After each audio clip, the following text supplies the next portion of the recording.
Thanks for logging on to KSTP.com. I'm Christy Peel. Two detectives say that they can link the murder of a Minneapolis college student to the disappearances and deaths of dozens of college men across the country.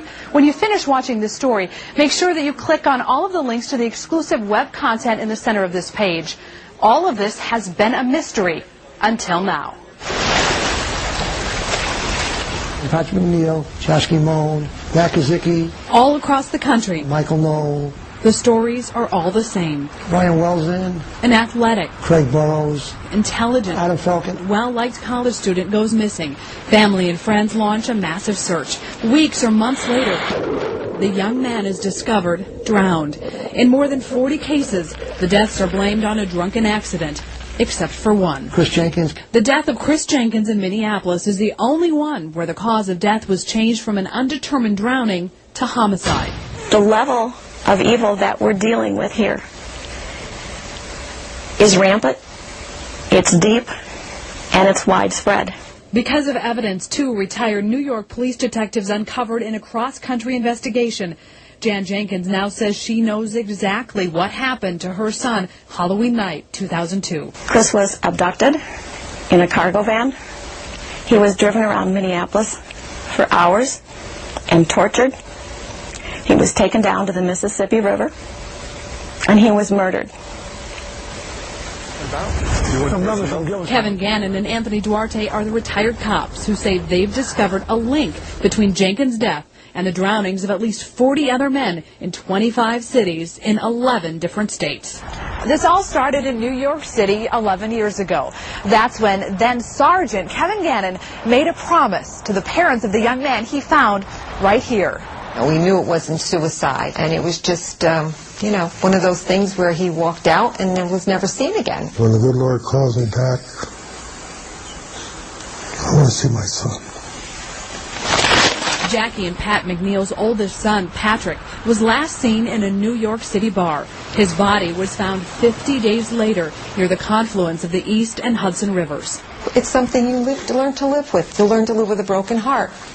One of the only things comforting the McNeils is Kevin Gannon, a decorated 20-year veteran with a long family history in the NYPD. And I told him I would never give up on the case. You get a picture of the Federal Reserve. When he retired from the police force, Gannon devoted his life to that promise, but he knew it was too big for him to tackle alone. Gannon called on a detective he met back in the police academy in 1981, his old partner, Anthony Duarte. We've been doing this on our own. With our own finances. We've never taken a penny from any of the families. I personally have, mortgaged my own home to investigate this. It is almost a perfect crime. Perfect, they say, because the water washes away physical evidence, and there are never witnesses. Most of the men are last seen by friends leaving a bar or college party. Local police departments have investigated. Even the FBI took a look at the drownings. In every case, except Jenkins, law enforcement ruled the deaths drunken accidents. It can't be a coincidence or coincidences. Oh, was that coincidence? Gannon and Duarte say they did something no law enforcement agency ever did. They saw the big picture and visited each site where a young man disappeared. While most local investigations focused on where a body was recovered, Gannon and Duarte wanted to know where the body went in. If they could figure that out, the detectives believe they'd have their crime scene. In city after city, at that crucial spot, they say they'd find the killer's trademark, a smiley face. This one they believe is from a crime 8 years ago in Wisconsin. They found this one in Ohio, this one in Pennsylvania, and this one in Indiana. They believe this one is the most recent, found in Iowa. The paint color and the size of the face varies, but the detectives are convinced it's the killer's sixth signature. And then they have this, found near a drowning in Michigan. The detectives discovered graffiti that they believe was written by the killers, but were puzzled by a word they hadn't seen before. We found Cincinnati, which to us was very suspicious at the time. Weeks later, and hundreds of miles away, Cincinnati finally made sense. They were in Iowa investigating the drowning of 24-year-old Matt Kazicki. Bloodhounds tracked his scent to an intersection near the Mississippi River. The detectives believe it's where the killers slid Kazicki in the water at Cincinnati Avenue. And we believe They were specifically leaving a clue for us or anybody who was paying attention to these drowning cases that the cases were ultimately linked. The detectives believe the large gang operates in small pods based in different cities. That's why the killings are clustered. In Minnesota and Wisconsin, 18 young men who fit the same profile have disappeared since 1997. The majority in La Crosse, Eau Claire, Minneapolis, and St. Cloud.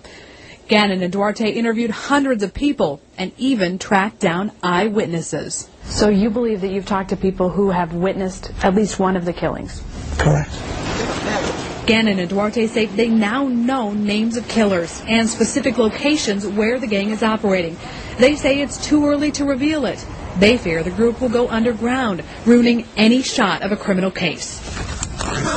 2 years ago, Gannon and Duarte were already entrenched in this investigation. They didn't realize that Minnesota College professor Lee Gilbertson was so intrigued by all the nearby drownings, he launched his own parallel investigation. And for the majority of them, from where they were last seen, the evidence trail leads in this direction. And then the body is found in this direction. They explain that. Their explanation? The killers plant evidence, like the missing man's wallet or cell phone. Police and search teams follow the trail, delaying the discovery of the body. Gannon and Duarte and the professor now believe the time is right to expose what they consider a nationwide network of murderers. They say there is organization, there is a hierarchy, and there is a quest to kill. The people that murdered Chris have murdered before him, and they've also murdered people after him.